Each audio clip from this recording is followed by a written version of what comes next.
Olá a todos, então meu nome é Ricardo e a gente vai continuar aqui com o curso de Cálculo 3 no período remoto. E hoje a gente vai continuar então lidando com equações de segunda ordem com coeficientes constantes, tá?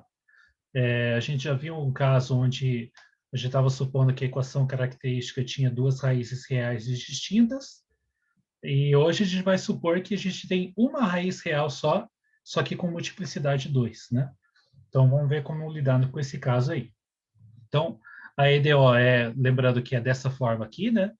É uma equação de segunda ordem, a função incógnita é a função y, A, B e C aqui são constantes, e a equação é homogênea, né? Então, do lado direito é igual a zero.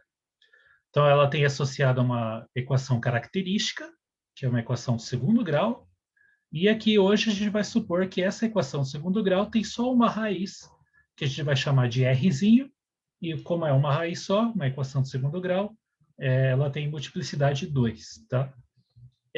Então, lembrando que para cada raiz da equação característica, eu tenho uma solução da EDO associada, né? Então, se R é uma raiz, eu vou chamar de y1 a função e elevada a r, né, que é a raiz, vezes x. Então, como a gente viu lá da primeira vez, esse cara aqui é uma solução da EDO. Só que a gente não quer só uma solução. Por quê?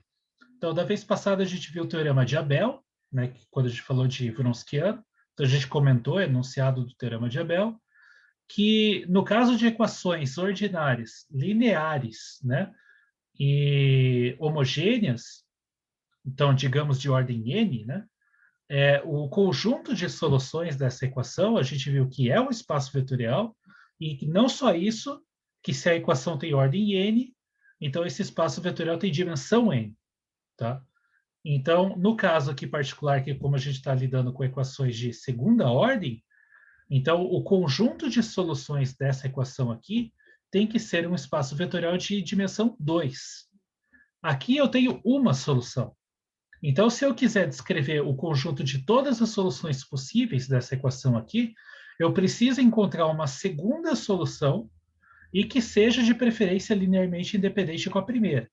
E aí, portanto, eu tenho a solução geral, é o que a gente chamou lá de conjunto fundamental de soluções, né? Qualquer outra solução dessa mesma equação vai ser combinação linear dessas duas básicas, né, que você encontrou.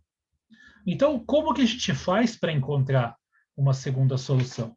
E aí o palpite, né, um chute certeiro, digamos assim, é definir uma função y2 desse jeito que está aqui. Tá? Então, x vezes a primeira que você tinha antes, né, o e elevado a rx.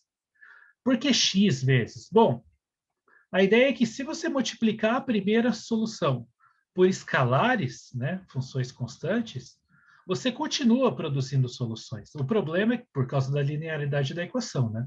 O problema é que não dá um conjunto LI com a primeira, porque você pegou um múltiplo escalar, você está na mesma direção. Então, a ideia é, em vez de multiplicar por uma constante, multiplica por algo que não seja constante e que, de preferência, seja o mais simples possível, que é, no caso, a função x. Tá? Então, a função x não é uma função constante, é a mais simples possível.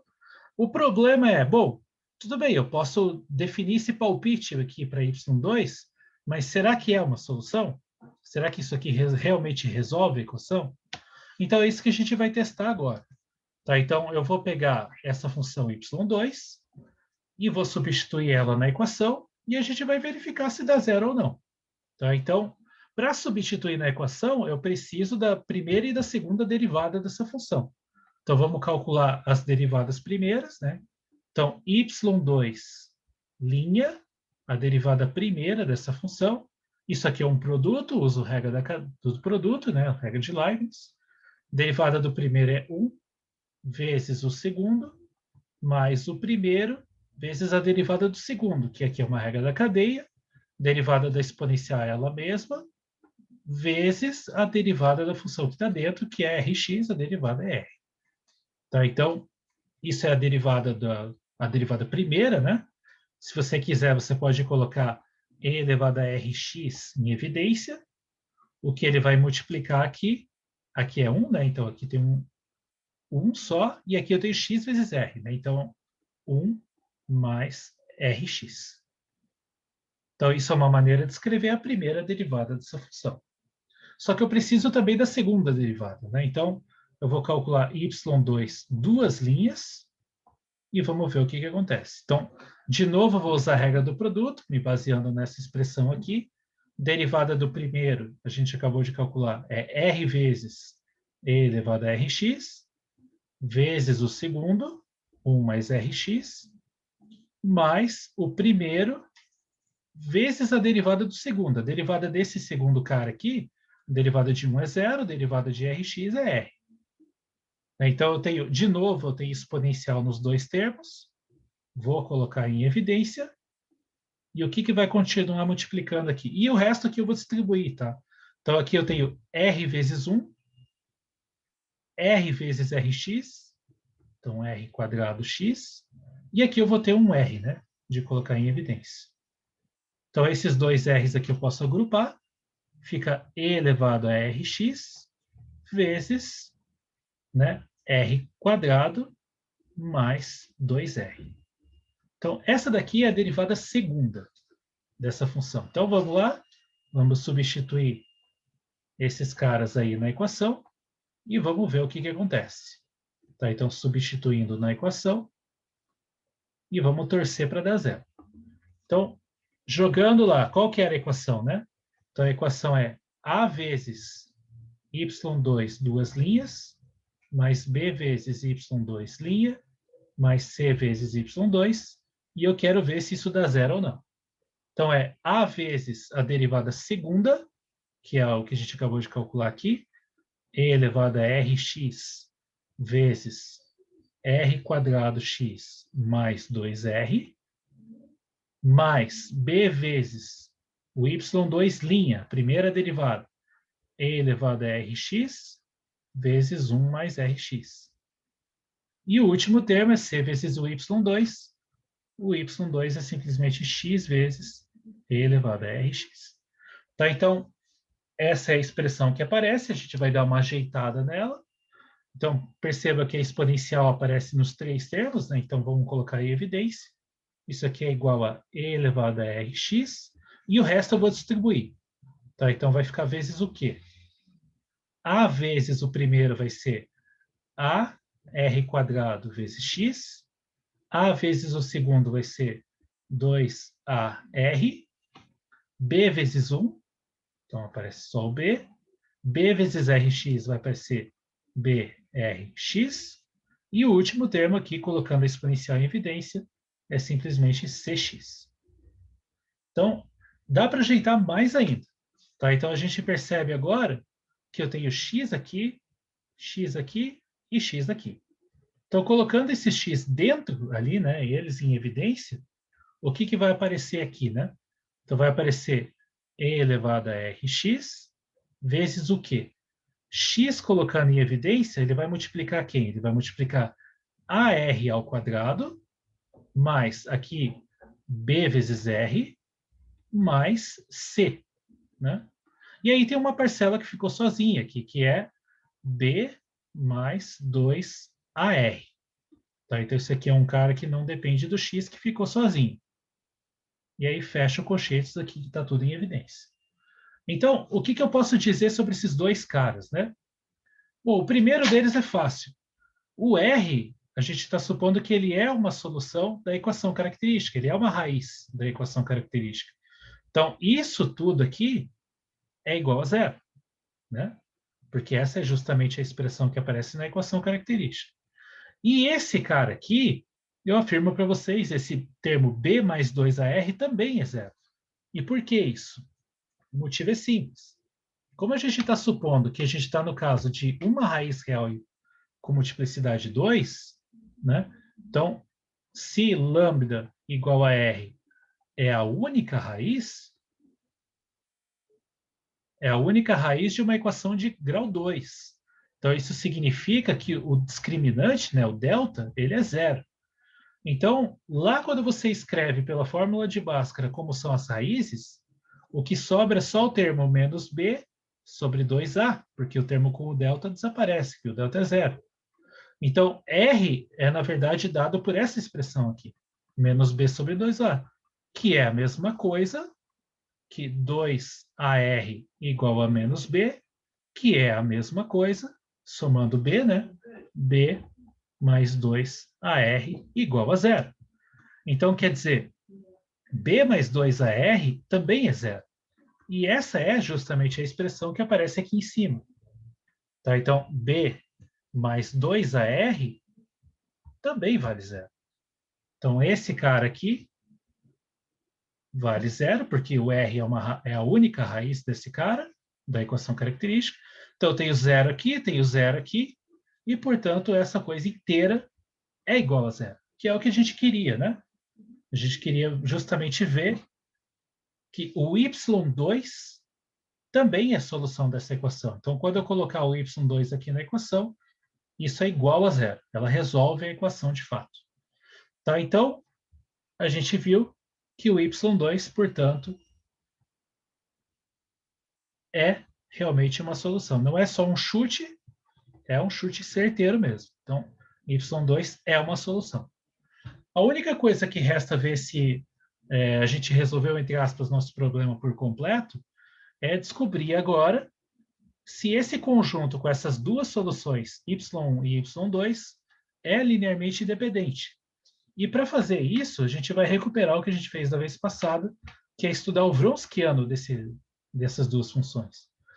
Lembrando que dá para calcular o Wronskiano em simplesmente um ponto, né? Você escolhe um ponto que seja conveniente, calcula o Wronskiano das funções naquele ponto e vê se é diferente de zero ou não. Basta um ponto ser diferente de zero, né? O Wronskiano dar diferente de zero, que as duas soluções já vão ser LI em todo o intervalo, né? Mas aqui eu vou fazer a conta geral mesmo, vamos fazer num ponto genérico, só para uma questão de treino.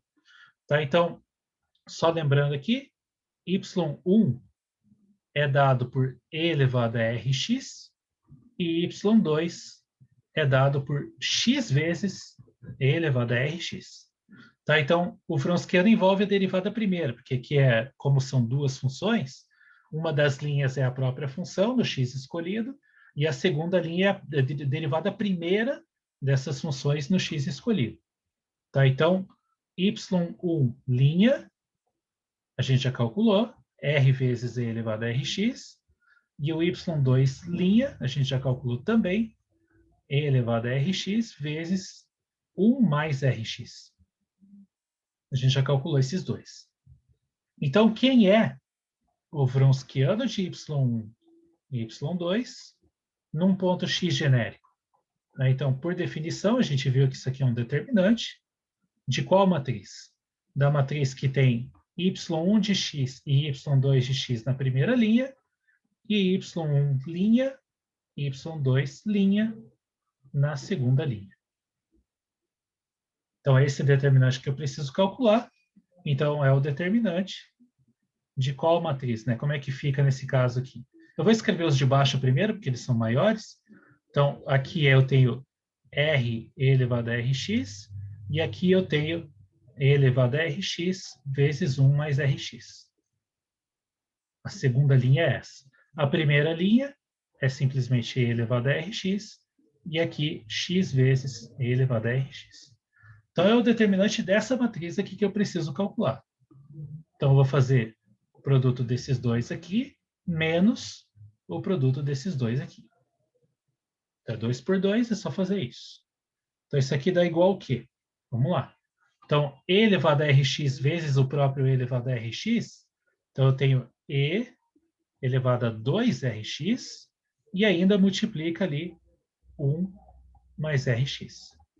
Menos esse produto aqui agora, eu tenho rx e e elevado a 2rx, né?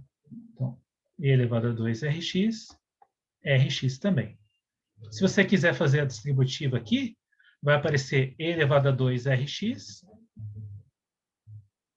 E só, porque quando você fizer o segundo produto, né, vai ficar e elevado a 2rx, rx. E aí, menos e elevado a 2rx, rx. Então, esse segundo cara se cancela com o segundo produto aqui, né, que você faz na distributiva. Então, isso aqui é o que sobra.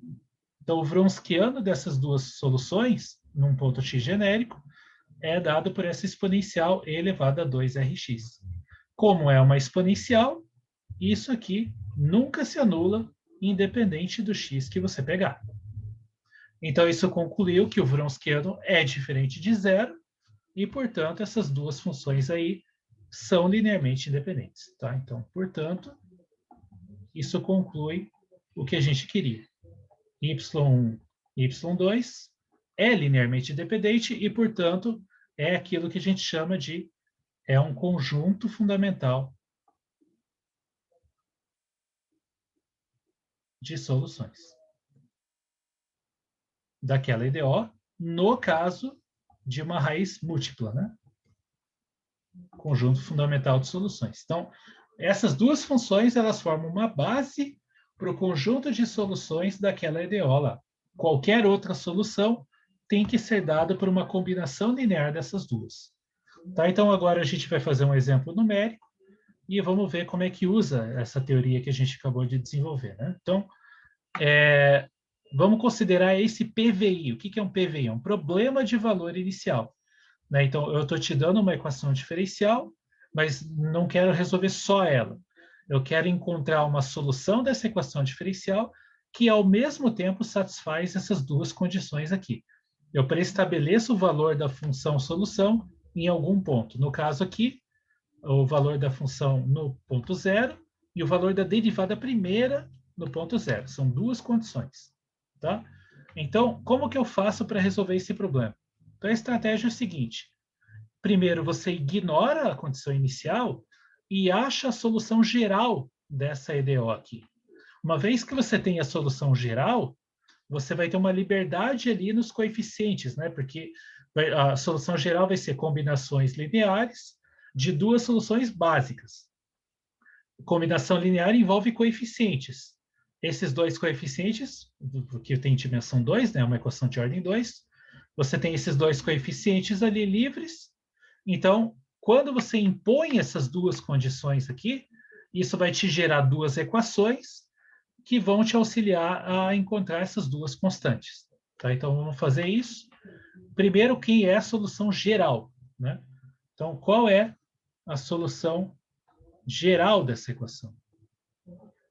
E antes de fazer isso, é o essencial de tudo. Analisar o formato da equação. Que tipo de equação é? Bom, isso é uma equação de segunda ordem, ela é linear, tem coeficientes constantes e é homogênea.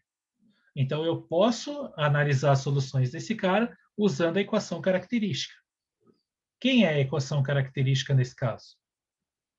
Então, a equação característica é lambda ao quadrado mais 2 lambda mais 1 igual a zero, que é, né, fácil de enxergar aqui, que isso é a mesma coisa que lambda mais 1 ao quadrado igual a zero.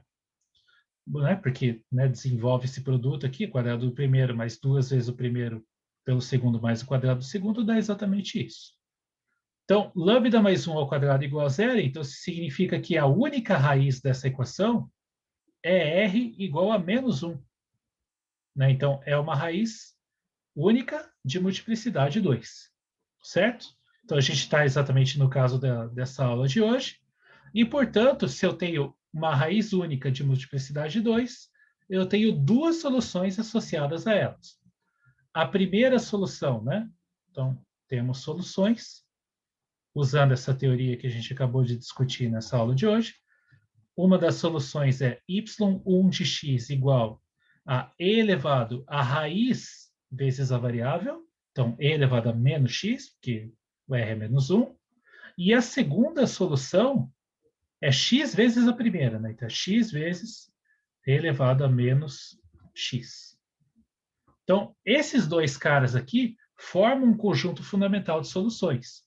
Tá? Então, o fato que a gente usou, que a gente analisou o Wronskiano e viu que elas dão LI, é conjunto fundamental de soluções.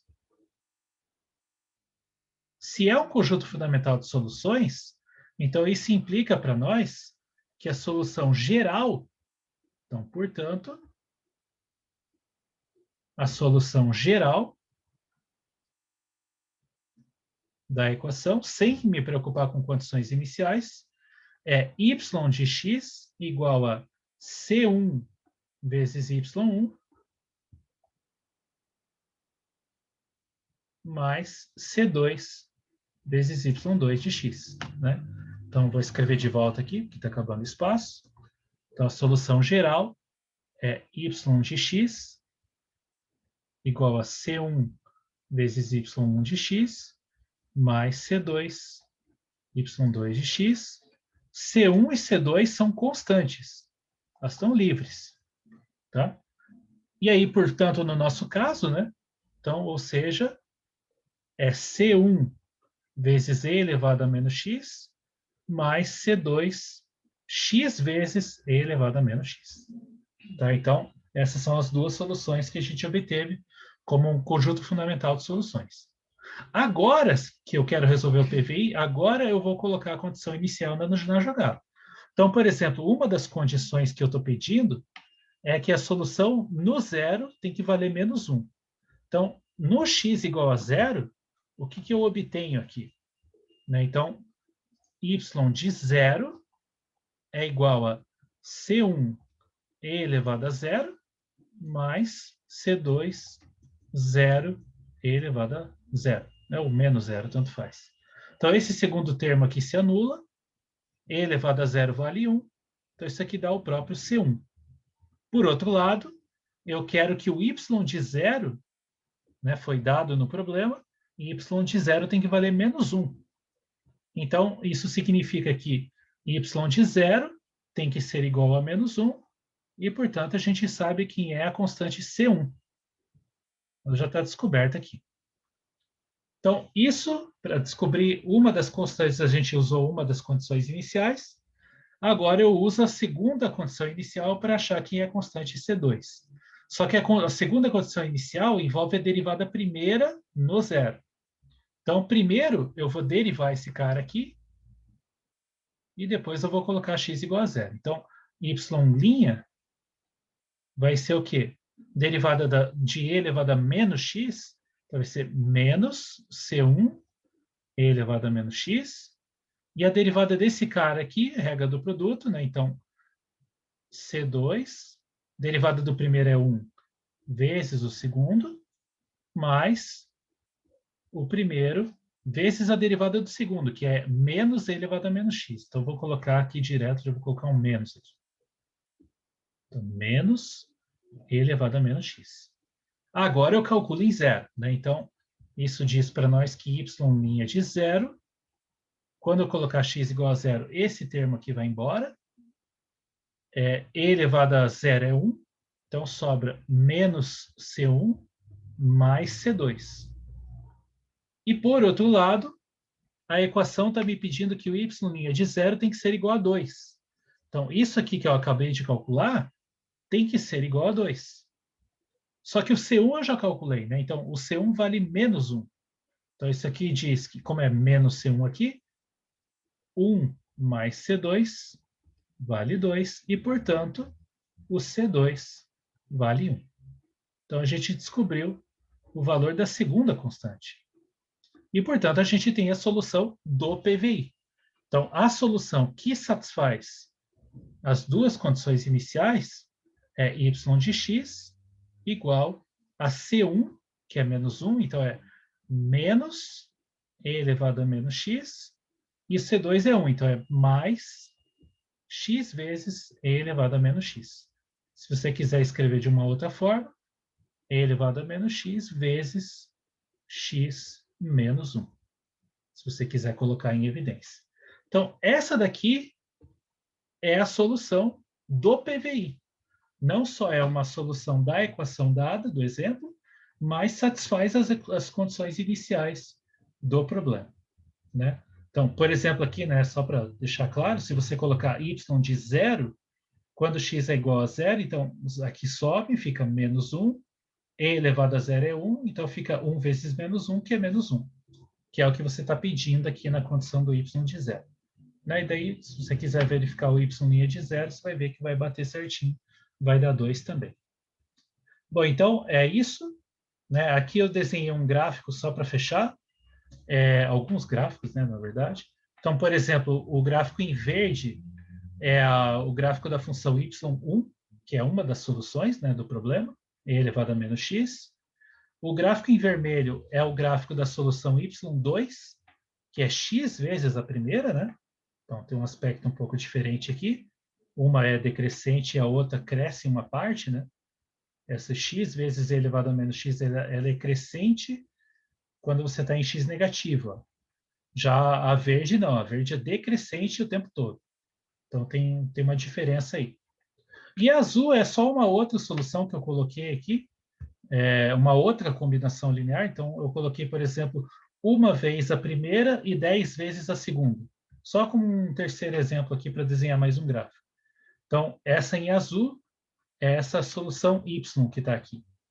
Tá? Então, por mais que aqui perto do zero, né, elas tenham comportamentos bem diferentes, todas essas soluções têm algo em comum, né, que você pode ver aqui graficamente que é bem evidente. Conforme o x cresce, todas elas vão tendendo a zero. Né? Por mais que essa azul ela cresça um pouco mais aqui, eventualmente ela começa a descer e vai para zero. Isso acontece para todas as soluções? Bom, no caso desse exemplo, sim. Né?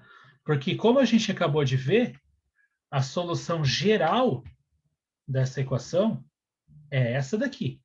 Né? Esse é o nosso y de x que resolve a equação em geral. Combinações lineares dessas duas soluções aqui. C1 vezes e elevado a menos x, C2, x vezes e a menos x. Então, o que tem em comum aqui? Bom, ambos os termos têm uma exponencial, né? Então, você tem aqui e elevado a menos x vezes, né, se você quiser, C1 mais C2 vezes x. Então, quer dizer, é uma exponencial com menos na frente, vezes um polinômio de grau 1. Então, em termos de crescimento, decrescimento, o termo que manda é exponencial, porque ele é o que cresce e decresce mais rápido. E quando x tende a infinito, e elevado a menos x tende a zero. Por mais que esse termo entre parênteses ele cresça, né, ou decresça, conforme o sinal do C2, quando x cresce, o crescimento e decrescimento desse cara aqui é irrelevante perto do crescimento da exponencial. Então, como esse termo aqui manda, se você quiser verificar isso por L'Hopital, por exemplo, é uma maneira de fazer. Então, esse termo aqui manda, isso tende a zero e, portanto, o produto todo aqui tende a zero. Então, independente de quem sejam as constantes C1 ou C2, todas essas soluções aqui tendem a zero no infinito. Tá? Então, qualquer uma delas que você desenhar, no infinito você vai ver o mesmo aspecto aqui, elas vão estar chegando cada vez mais próximas de zero. Tá?